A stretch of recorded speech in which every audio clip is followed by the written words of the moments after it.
What's going on, guys? My name's Slcmof, back again with another video, and as always I'm really excited to bring you this one. And today we're going to be deciding the best COD in Call of Duty history. Now I'm going to be going along and crossing them out one by one. I'm going to start at COD 4 because even though COD 1, 2, and 3 are legit games, I'm not going to count them because COD 4 was the first of its type, and it set the foundation for the rest of the game. So I'm not going to give you guys summaries on like all the games and what they are, because there's Hutch videos about that where he summarizes what happens in each COD and what they change and stuff. You guys already know most of that, so I'm just, and if you don't, then you're going to catch along as I'm going through it, or I'll refresh your memory. So the first game I'm going to cross out, so the worst Call of Duty in theory, is Modern Warfare 3. I think the game had a solid foundation but was not polished, as well as Modern Warfare 2, which I'll be crossing out secondly. Modern Warfare 3, the support with the EMP in particular was completely horrible. Death streaks, including Dead Man's Hand, I just don't understand how people come up with that stuff. Like, who's sitting in the office and says, hey, I think one guy that has a MOB in his hand every time that he goes down after dying 6 times in a row, that can blow up guys one off their Moab is an awesome idea, which has happened to me, by the way. I've died one off the Moab to Dead Man's Hand. I nearly broke. Oh boy, I'm just gonna move on. Anyway, so you know, Modern Warfare 3, they didn't patch anything in that game, and like I said, good foundation, no polish. Worst Call of Duty game. So now we're gonna move into Modern Warfare 2. Which I'll be crossing out next. It's easy to earn score streaks, and that's one complaint I do have about the game. You know, once you get that Predator missile, you're pretty much set, in all honesty, to get that AC-130 or the chopper. Overpowered guns, ACR, and not MP7, but UMP-45, you know, obviously very good guns, which needed a little bit of a nerf, and the death streaks, painkiller again, and one thing in there just about Infinity Wars, they didn't learn from their mistakes. Modern Warfare 3 did not learn from the Modern Warfare 2 mistakes of, you know, death streaks. They did not learn of OP guns. We still had gay CR and MP7 and MW3, just like we had gay CR and UMP-45 and MW2. So overall they just didn't learn. So you're going to see Infinity Ward getting slashed out pretty quick here on my list. So next game I'm going to cross out is COD 5. And this is the first Treyarch game we're going to see go.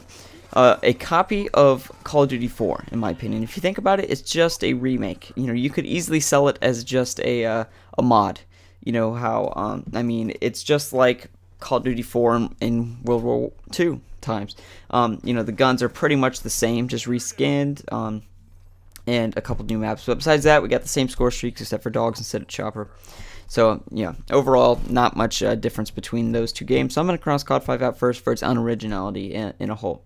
And, you know, it's understandable. COD 4 was a crazy excess in the video game industry. So, you know, I can understand why you'd want to copy it. But if you want to branch out a little bit, that would have been good.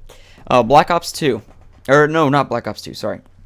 Call of Duty 4 is going to be my fourth to go.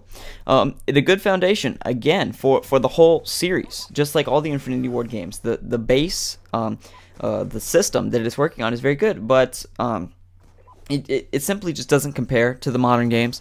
You know, the score streak, simplicity, and I guess it's kind of at a disadvantage. But Call of Duty 4 is a very good game that a lot of people do consider one of the favorites of all time. But me, I don't see anything particular fantastic about it. I do think simplicity is a good element to have in most areas of Call of Duty, class selection and score streak selection, everything like that. But, you know, overall, I'm just going to scratch it out. So now that leaves us with Black Ops 2 and Black Ops 1. I'm going to scratch out Black Ops 2. Too much focus on balance. That is the main concern I have with this game. Black Ops 2, I think straight away they wanted to have a concern that, like, I feel like their primary goal going into the project of Black Ops 2 was balance, and that's good. That's what I like. But there wasn't enough focus on fun. It feels like it's a little bit too balanced. You know, it's so bland. Because it's just everything where, okay, this gun's got to balance out with this one. And, you know, I love the patches that they brought. I love how they nerfed SMGs and they kind of buffed ARs, and I really do like that. They did a lot of things. They learned from having not enough bullet damage in Black Ops 1, and Black Ops 2 is overall, you know, a very good product. And it's a good game. Like I said, I like the score streaks in the game. But overall, I just don't think it is as good as what I think is the best Call of Duty game in history, and that is Black Ops 1.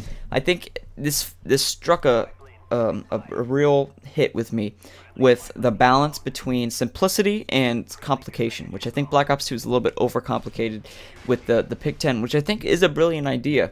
Don't get me wrong, but I just think there's a little bit too many options for us here.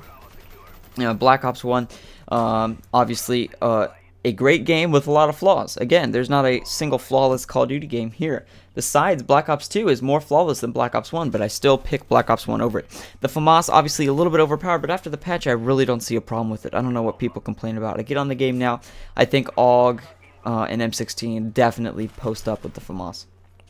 And overall, that's the first game that we got where you know, there was decent weapon balance. I think a lot of guns were underpowered on that game, but there was nothing incredibly overpowered. Wager matches were awesome, and my favorite part about the game was the COD points.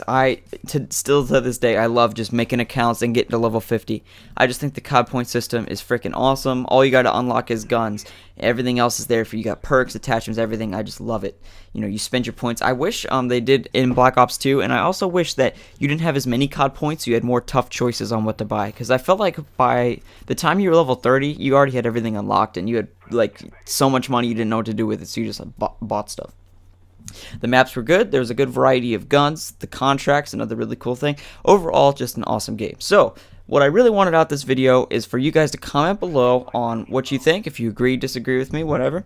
So again, Black Ops 1 is my pick for the best Call of Duty game in COD history. Don't forget to comment below on which Call of Duty game you think is the best. By the way, follow me on Twitter. I just remade my Twitter. I deleted it.